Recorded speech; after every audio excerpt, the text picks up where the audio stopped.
Fazermos uma reflexão em um livro de Provérbios, no capítulo 10, do versículo 1 ao versículo 32. Provérbios, capítulo 10, do versículo 1 ao versículo 32. Por ser um texto um pouco extenso, eu lerei apenas alguns versículos e ao longo da nossa reflexão nós vamos lendo alguns versículos centrais, alguns versículos principais, mas todo o texto fará parte da nossa reflexão. Inicialmente eu quero convidá-los a ler juntamente comigo do versículo 1 até o versículo de número 9. Diz assim a palavra do nosso Deus em Provérbios. Provérbio de Salomão. O filho sábio dá alegria ao seu pai. O filho tolo dá tristeza à mãe. Os tesouros de origem desonesta não servem para nada, mas a retidão livra da morte. O Senhor não deixa o justo passar fome, mas frustra a ambição dos ímpios. As mãos preguiçosas empobrecem o homem, porém as mãos diligentes lhe trazem riqueza. Aquele que faz a colheita no verão é filho sensato, mas aquele que dorme durante a ceifa é filho que causa vergonha. As bênçãos coroam a cabeça dos justos, mas a boca dos ímpios abriga a violência. A memória deixada pelo justo será uma bênção, mas o nome dos ímpios apodrecerá. Os sábios de coração aceitam mandamentos, mas a boca do insensato o leva à ruína. Quem anda com integridade anda com segurança, mas quem segue veredas tortuosas será descoberto. Amém. Vamos ter a palavra de oração? Com a sua cabeça, vamos orar ao Senhor nesse instante, rogando a sua bênção, a sua direção, para que na nossa reflexão de hoje nós possamos compreender a palavra do Senhor e sermos edificados por ela. Ore ao Senhor juntamente comigo nesse instante. Deus bendito, muito obrigado pelo privilégio que temos de ter a Tua santa e poderosa palavra ao nosso acesso, pelo privilégio que temos, ainda que à distância, podermos nos reunirmos virtualmente, aprendermos a Tua palavra, compartilharmos dela e espalhar a Tua santa palavra para tantas e tantas pessoas que ainda não Te conhecem. Abençoa-nos, ó Pai, nesse instante. Ilumina a nossa mente e o nosso coração. Abre-os para que possamos então compreender e abrigar a Tua palavra no mais íntimo do nosso ser. É assim que nós oramos em nome de Jesus, Teu Filho. Amém e amém. Queridos, permita-me fazer uma pergunta. Qual a sua cosmovisão do mundo? Talvez você que nunca ouviu falar sobre isso questione, mas o que é uma cosmovisão? Eu vou fazer algumas breves citações para que nós possamos entender um pouco mais sobre esse assunto. Ronald Nash, ele diz que uma cosmovisão é um esquema conceitual que contém nossas crenças fundamentais, sendo o meio pelo qual nós interpretamos e julgamos a realidade. Brian Weiss e Richard Milliton, eles dizem que cosmovisão são estruturas perceptivas, são formas de ver. Uma cosmovisão nunca é meramente uma visão da vida, é sempre uma visão também da vida. Para ficar ainda mais claro, um outro autor chamado Philip Hicken, ele diz que cosmovisão é uma visão de mundo e vida. É aquilo que nós pressupomos, é a maneira como nós olhamos para a vida, é a nossa interpretação do universo, a orientação para a nossa alma. Às vezes ela é comparada com um par de óculos, mas talvez os nossos próprios olhos sejam uma analogia melhor. O que eu pretendo dizer com tudo isso é que aquilo que nos torna diferente não são as circunstâncias, mas a forma como nós as vemos e reagimos a cada uma delas. É precisamente nessa linha que agora o livro de Provérbios vai nos mostrar, vai nos ensinar as muitas diferenças que há entre o ímpio e o justo. Não são as circunstâncias, porque elas sobrevêm sobre absolutamente todos. Assim como o sol nasce para os justos e para os injustos, as circunstâncias também sobrevêm para absolutamente todas as pessoas. Portanto, o que nos diferencia uns dos outros não são as circunstâncias, mas são a maneira como nós as vemos e como nós reagimos a elas. Grave bem isso. A comparação entre o tolo e o sábio é algo muito comum no livro de Provérbios. Esse texto que nós acabamos de ler, Provérbios capítulo 10, é um exemplo disso. Nós vamos ver repetidas vezes a menção entre o ímpio e o justo. As comparações, os paralelos que são feitos ao longo de todo o texto. Se você, por exemplo, observar o texto, e eu quero que você, aí na sua casa, onde quer que você esteja, atente bem para o capítulo 10 e mesmo após essa nossa reflexão, você leia repetidas vezes. Você poderá perceber que o capítulo 10 de Provérbios, ele utiliza de constantes paralelos. O que é isso?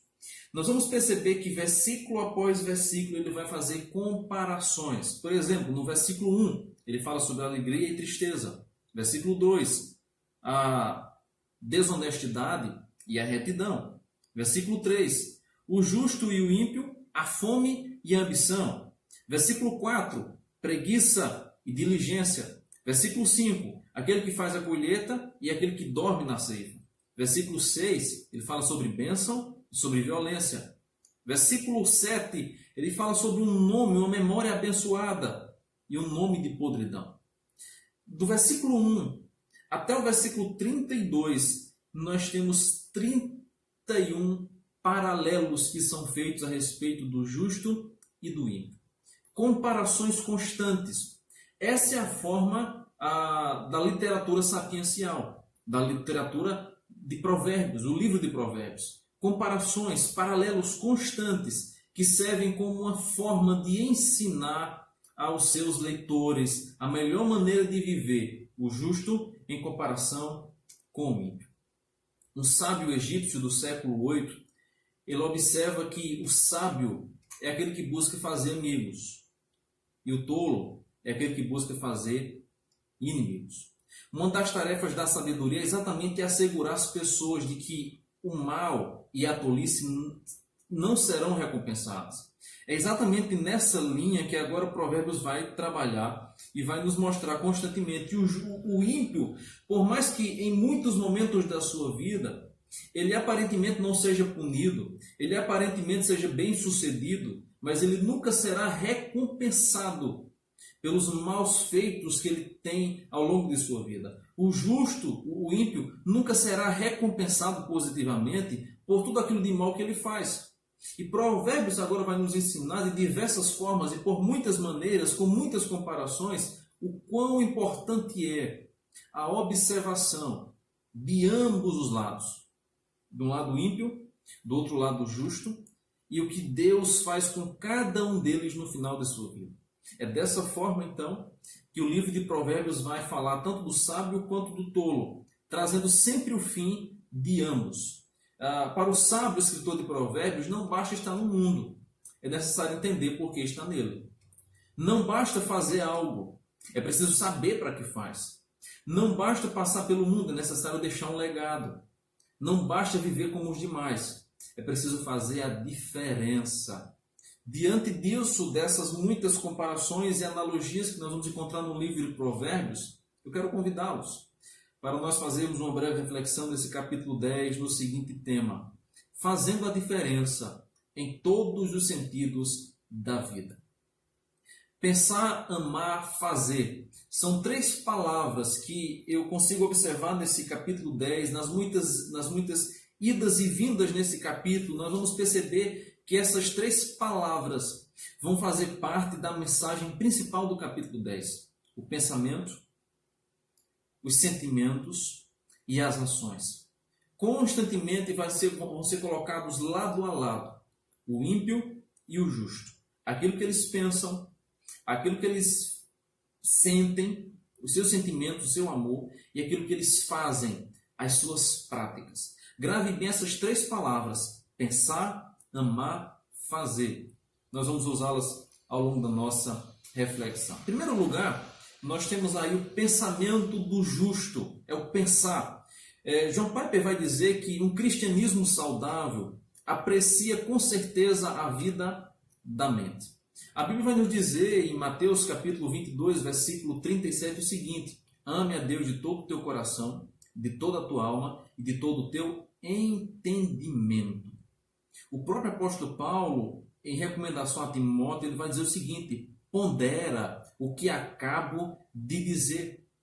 Quando o livro de Provérbios nos instrui a buscar sabedoria como se busca a prata, o que ele está nos mostrando é a necessidade de cultivarmos o nosso entendimento, de cultivarmos o nosso pensamento, de buscarmos ao Senhor com todo o esforço mental possível. É uma tragédia nós percebermos que em muitos círculos cristãos a vida da mente não é mais cultivada, não é mais incentivada. O próprio profeta Osés chega a dizer o seguinte: o meu povo está sendo destruído porque lhe falta conhecimento. Não conhecem ao Senhor, não têm o entendimento do Senhor, não pensam mais sobre o Senhor, e por causa disso o povo de Deus está sendo destruído, porque lhe falta conhecimento. E agora, nós vamos encontrar em Provérbios capítulo 10 é exatamente um incentivo à mente, um incentivo ao pensamento, um incentivo ao conhecimento. E aqui Provérbios então vai nos mostrar o que há na mente, o que há no pensamento do justo. Em primeiro lugar, nós vamos perceber que no pensamento do justo há bênção. Vejam comigo o versículo de número 6. Diferente, irmãos, de outras literaturas da Escritura Sagrada, o livro de Provérbios nem sempre segue uma ordem sequencial. Por exemplo, quando nós lemos o livro dos Salmos, ou até mesmo os Evangelhos, os livros históricos, nós temos uma sequência de fatos. E isso nos permite também fazermos uma sequência de verdades que estão de forma organizada, que estão de forma pré-estabelecidas logicamente no texto. O livro de Provérbios não segue essa linha. A literatura sapiencial nem sempre ela segue esse caminho de nexo entre os pensamentos. Nós encontramos pensamentos soltos, nós encontramos mensagens diversas em um único texto. Por isso eu quero pensar apenas alguns versículos para construir essa nossa reflexão sobre o nosso pensamento, sobre os nossos sentimentos e sobre as nossas práticas. Pensar, amar, fazer.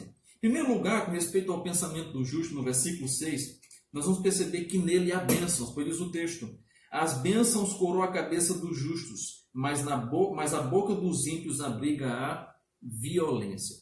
A imagem aqui representa Deus como aquele que derrama bênção sobre a cabeça do justo.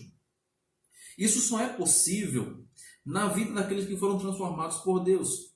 E aí nós temos Romanos, capítulo 12, versículo 2, quando o próprio Paulo diz o seguinte: transformai-vos pela renovação da vossa mente, para que experimenteis qual seja a boa, agradável e perfeita vontade de Deus.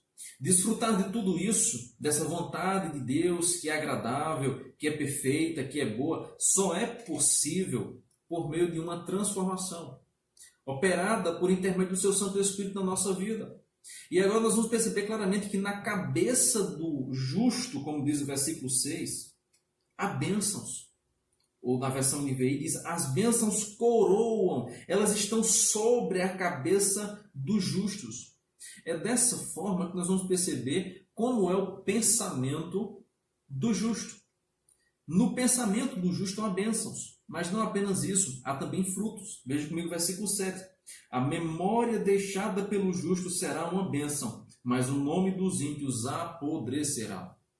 O que agora o versículo 7 vai nos mostrar, logo após o versículo 6, é que o justo é aquele que não apenas tem bênção sobre a sua mente, porque ele teve uma mente transformada pelo Senhor, mas é também alguém que deixa um legado, que deixa frutos. A memória do justo, ela fica, ela é eternizada. É interessante nós observarmos que essa é uma frase muito utilizada pelos judeus com respeito à morte de alguém. Sempre que um homem justo morria, ele era lembrado, a sua memória era lembrada mesmo após a sua morte. O pensamento do justo ele é abençoado, porque mesmo depois da sua morte, ele ainda continua influenciando a outra. Diz o texto: a memória deixada pelos justos será uma bênção. Ou seja, mesmo depois de morto, ele ainda fala. A sua vida ainda ecoa mesmo após a sua morte. Os frutos do seu pensamento, os frutos da sua fé, os frutos da sua crença no Senhor ecoam mesmo após a sua partida desse mundo. Não apenas isso, o versículo 8 agora vai nos mostrar que o pensamento do justo há humildade. Diz o texto, versículo 8: os sábios de coração aceitam mandamentos, mas a boca do insensato leva à ruína. Observe que agora a menção que é feita aqui é que o justo, que o sábio, é aquele que aceita o mandamento. Nós vamos receber ainda no versículo número 17 que quem acolhe a disciplina mostra o caminho da vida, mas quem ignora a repreensão desencaminha outros. O que Provérbios agora quer nos mostrar é que o sábio, o justo, que aqui são colocados como a mesma pessoa, é aquela pessoa que aceita a repreensão. Ela não se irrita ao ser exortada, muito pelo contrário. ela se alegra, ela acolhe a repreensão e aprende com a repreensão, ela cresce com aquilo. Essas são algumas características de como é o pensamento do justo. Nós vamos encontrar em Provérbios 3, por exemplo, do versículo 5 ao versículo 7, o seguinte: confia no Senhor de todo o teu coração e não te estribes no teu próprio entendimento. Reconhece-o em todos os teus caminhos e ele endireitará as tuas veredas. Não sejas sábios aos teus próprios olhos. Teme ao Senhor e aparta-te do mal. Será isso refrigério para o teu corpo e refrigério para os teus ossos.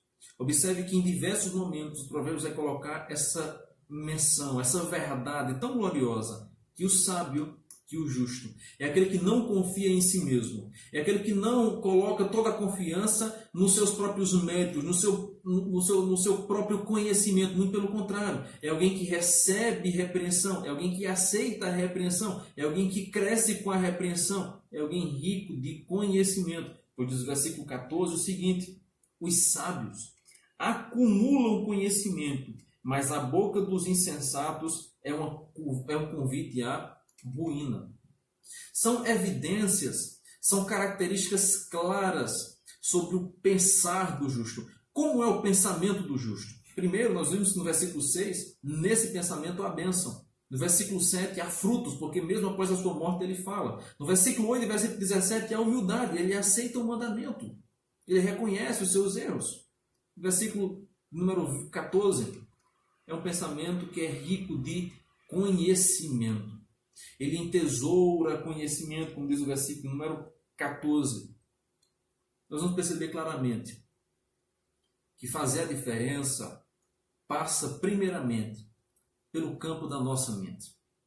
Na construção, nas etapas para a construção de uma vida diferenciada, o pensamento é fundamental. Mas não apenas o pensamento, nós vamos perceber que também os sentimentos dos justos, eles agora fazem parte dessa construção de uma vida que deixa um legado. Fazer diferença, ou fazer a diferença em todos os sentidos da vida, passa primeiro pelo pensamento do justo, mas em segundo lugar, passa pelo amar, que são as palavras e os sentimentos dos justos. Há uma forte relação, uma forte ligação entre palavras e sentimentos. A própria Escritura nos diz que a boca fala do que o coração está cheio. É evidente que o cristianismo tem uma relação fundamental entre aquilo que ele pensa e aquilo que ele sente. Ou seja, o nosso coração ocupa uma posição central. É tanto que, no mesmo mandamento que nós já lemos anteriormente, em Mateus 22, 37, quando o Senhor diz, olha, amarás ao Senhor teu Deus de todo o teu entendimento, ele também diz, amarás ao Senhor teu Deus de todo o teu coração. Mente e coração precisam ser totalmente voltadas para o Senhor. É uma dedicação completa.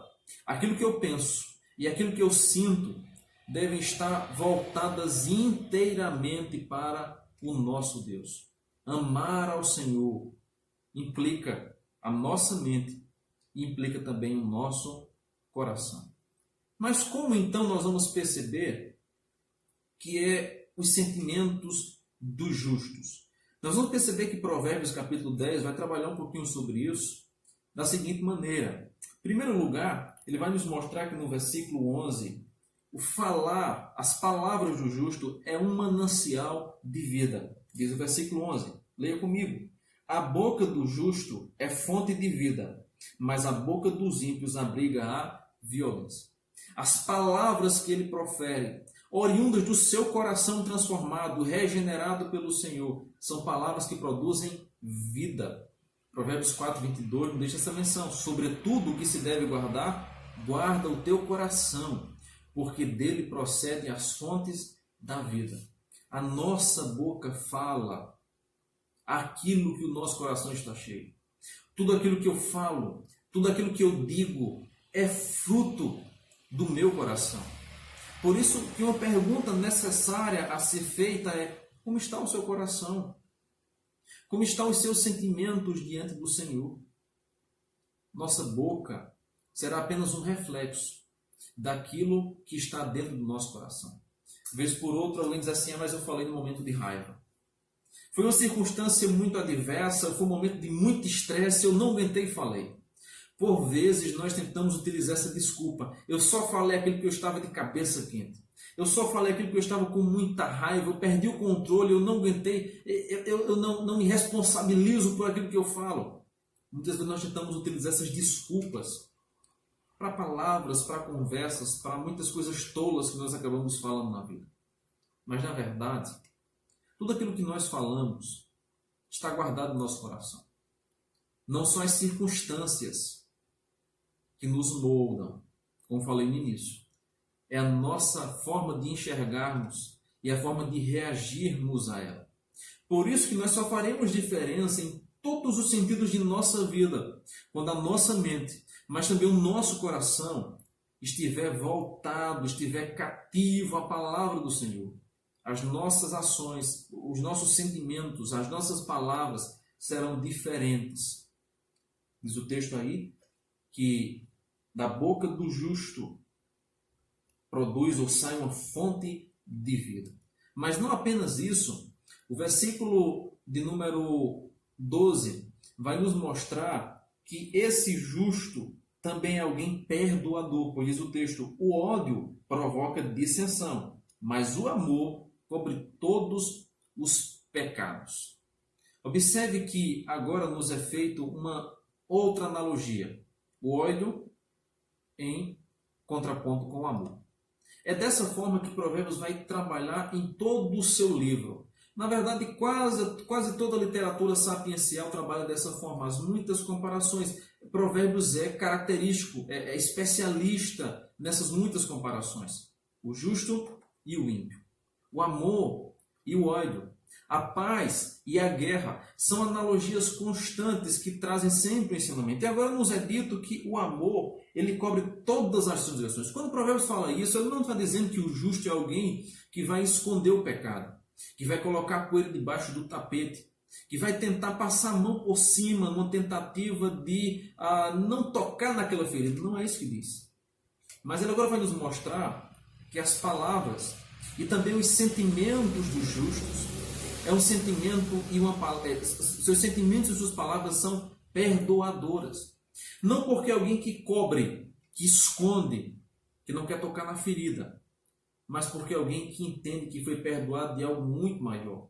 O justo não age como o credor incompassível, que ao ser perdoado de uma dívida impagável, não foi capaz de perdoar o seu servo que lhe devia uma dívida muito pequena. Eu gosto muito de uma frase do reverendo Ronaldo Lindório, quando ele diz o seguinte: divisões ocorrem porque somos tolerantes com nossas limitações e fraquezas, mas somos intolerantes diante das limitações e fraquezas dos nossos irmãos. Eis a razão pela qual tantas divisões na igreja. Elas só ocorrem, conforme diz o reverendo Ronaldo Lindório, e como bem nos mostra agora Provérbios capítulo 10, especialmente no versículo número 12, porque nós somos intolerantes com as limitações, com as fraquezas, com as falhas do nosso irmão. Quando, na verdade, muitas delas, ou até mesmo mais, nós cometemos. E nós toleramos, nós cobrimos, nós tentamos esconder. Mas agora nos é dito que o ódio provoca dissensão. Mas o amor esse que é oriundo do justo, que foi transformado, que foi regenerado pelo Senhor, ele cobre as transgressões. Não apenas isso, o versículo 13 vai nos mostrar que os sentimentos e as palavras do justo também agem de forma sábia, pois diz o texto agora no versículo 13. A sabedoria está nos lábios dos que têm discernimento, mas a vara é para as costas daqueles que não têm juízo. O justo aqui é colocado como alguém que age com sabedoria. A sabedoria está na sua língua. As suas palavras são temperadas com sal. Ele é alguém moderado, pois o versículo 19 diz o seguinte: quando são muitas as palavras, o pecado está presente, mas quem controla a língua é sensato. É alguém que tem cuidado naquilo que fala.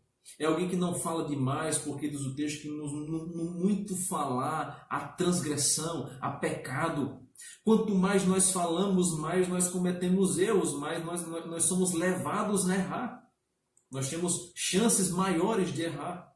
Mas o sábio é aquele que é moderado na sua fala. Por isso, no versículo 20, o texto vai dizer o seguinte: a língua dos justos é prata escolhida, mas o coração dos ímpios quase não tem valor.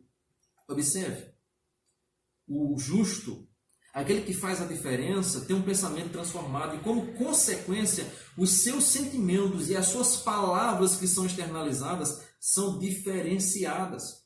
Observe comigo ainda o versículo 21, quando o texto vai dizer o seguinte: as palavras dos justos dão sustento a muitos, mas os insensatos morrem por falta de juízo.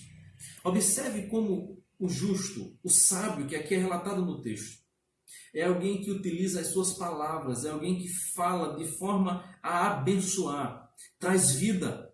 As suas palavras faz bem, pois diz o texto que dão sustento a muitos. Não é alguém que utiliza as suas palavras de forma insensata, mas é alguém que abençoa. O justo é fonte de vida. Suas palavras são bênçãos, são liberadas com prudências. Faz bem a quem ouve. Mas como estão as nossas palavras? O que nós temos falado às pessoas? O que sai da nossa boca abençoa ou amaldiçoa? Aquilo que nós conversamos com o nosso próximo entristece ou alegra? Nas nossas conversas, nós damos esperança a quem nos ouve? Ou nós acabamos trazendo desgosto, desesperança para quem nos ouve? O justo é alguém que é conhecido como alguém que dá sustento a muitas pessoas. As suas palavras são como prata. É preciosa, ela é moderada, ela é prudente, ela faz bem e não o mal. Mas Provérbios 10 continua. Nós vamos perceber que para fazer a diferença em todos os sentidos da vida, não apenas o nosso pensar, o nosso amar, que são os nossos sentimentos, as nossas palavras, mas também o nosso fazer, as atitudes do justo, fazem parte dessas muitas etapas na construção de um legado inesquecível. Observe comigo que desde o início do capítulo, do versículo 1, o que Provérbios vai constantemente colocar em questão é exatamente isso. O pensamento do justo, a fala do justo, mas também agora as atitudes do justo. Por isso essas 3 palavrinhas são tão importantes. Pensar, amar, fazer. Eu penso, eu amo aquilo que eu penso e eu faço aquilo que eu amo e aquilo que eu penso. A Bíblia Sagrada vai nos mostrar claramente que sem obras a nossa fé é morta. Tiago, capítulo 1, versículo 22, ele vai nos dizer o seguinte: tornai-vos, pois, praticantes da palavra e não somente ouvintes, enganando-vos a vós mesmos. Não basta apenas crer, é preciso viver como se crê o nosso coração. E é exatamente essa característica que agora vai ser vista no capítulo 10 de Provérbios. O justo não é apenas alguém que sabe a respeito do que é certo. Não é alguém apenas que ama aquilo que é certo, mas é também aquele que faz aquilo que é correto. Por isso, o pensamento, os sentimentos e as atitudes constrói um legado inesquecível para aquele que quer fazer diferença em todos os sentidos da sua vida. É exatamente isso agora que nós vamos perceber. Nós somos chamados para pensar, para amar e para fazer absolutamente todas as coisas para a glória de Deus. É isso que a palavra nos diz: quer comais, quer bebais, quer façais qualquer outra coisa, fazei tudo para a glória de Deus. De modo que Deus deseja ser glorificado por nós, não apenas em nossas palavras, não apenas em nossos sentimentos, mas também em nossas ações, porque a fé sem obras, ela é morta. Mas como então, irmão, se dá as atitudes do justo? Em primeiro lugar, nós vamos perceber que a atitude do justo ela é preventiva. No versículo 5, nós vamos encontrar essa referência. Volte lá para o versículo 5, diz assim: aquele que faz a colheita no verão é filho sensato, mas aquele que dorme durante a ceifa é filho que causa vergonha. Essa é uma verdade que vai ser expressa não apenas aqui, mas também no capítulo 6 de Provérbios, quando fala sobre vai ter com a formiga ó preguiçoso. A necessidade de sermos preventivos, de sermos vigilantes, como o próprio Cristo nos instruiu, a sermos vigilantes, a sermos atentos. E esse é um ensinamento constante no livro de Provérbios. O justo, o íntegro que anda diante do Senhor, ele tem atitudes preventivas. Ele não espera o mal acontecer, pelo contrário, ele previne-se com atitudes sábias, com atitudes que glorificam a Deus, com atitudes que beneficiam o seu próximo, que o levam a andar de forma preparada para as muitas adversidades que podem surgir.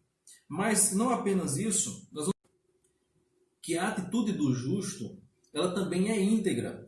Pois diz então o versículo número 9, quem anda com integridade anda com segurança, mas quem segue veredas tortuosas será descoberto. Agora nos é dito que o justo é aquele que anda em integridade. E quem anda com integridade anda em segurança. Ronaldo Lindório, no seu livro Liderança e Integridade, ele faz uma citação de William Hersey, quando ele tenta fazer então uma comparação, uma diferenciação entre integridade e caráter. Ou na verdade, aliás, caráter e reputação. Ele vai dizer o seguinte: as circunstâncias nas quais você vive determinam sua reputação. A verdade na qual você crê determina o seu caráter. Reputação é o que pensam a seu respeito. Caráter é sua face. A reputação fará de você feliz ou infeliz. Reputação é o que os homens dizem ao seu respeito no dia do seu funeral. Caráter é aquilo que os anjos falam de você diante do trono de Deus. É incrível essa definição, essa diferença entre reputação e caráter, porque nós entendemos melhor o que é que vai nos dizer o versículo 9. Quem anda com integridade anda com segurança. Nós vivemos uma verdadeira crise no que diz respeito à integridade. Não somente a conduta da igreja está em debate, mas também o seu próprio caráter.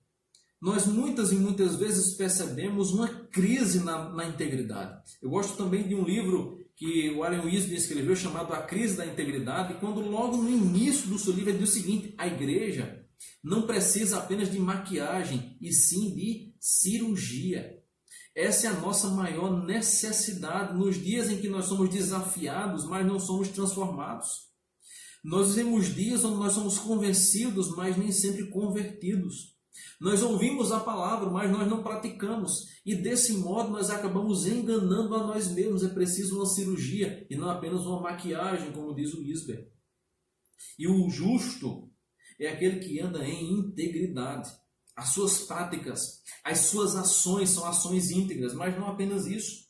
O versículo 16 vai dizer o seguinte: o salário do justo lhe traz vida, mas a renda do ímpio lhe traz castigo. É interessante, é curioso observar que nas muitas comparações e paralelos que Salomão faz entre o justo e o ímpio, ele sempre traz o final de ambos. E ele vai dizer que o salário do justo, o final do justo, traz vida, mas a renda do ímpio lhe traz castigo. Se nós vivêssemos, irmãos, como de fato Cristo nos ensina, certamente o nosso mundo seria outro. Certo dia, um professor universitário da religião hindu lá na Índia, ele disse o seguinte: se vocês cristãos vivessem como Jesus Cristo viveu, a Índia estaria aos seus pés amanhã mesmo. Oriundo desse mesmo mundo islâmico, o reverendo Iskandar Jaded, um árabe ex-muçulmano, ele diz o seguinte: se todos os cristãos fossem cristãos, isto é, semelhante a Cristo, hoje mesmo o Islã não existiria mais.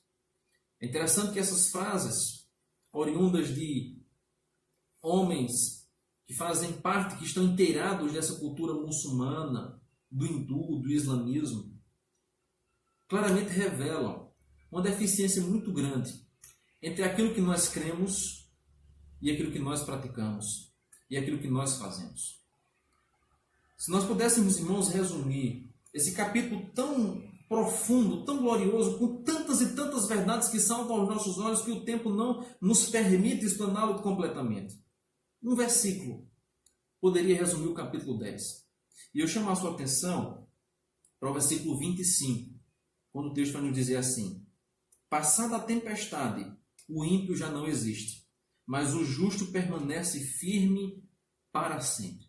A lição central de todas essas coisas é de que, passada a tempestade, as circunstâncias que vão sobrevir sobre absolutamente todos, bons e ruins, o ímpio já não existe, mas o justo permanece firme para sempre. E essa verdade é ensinada pelo nosso Cristo.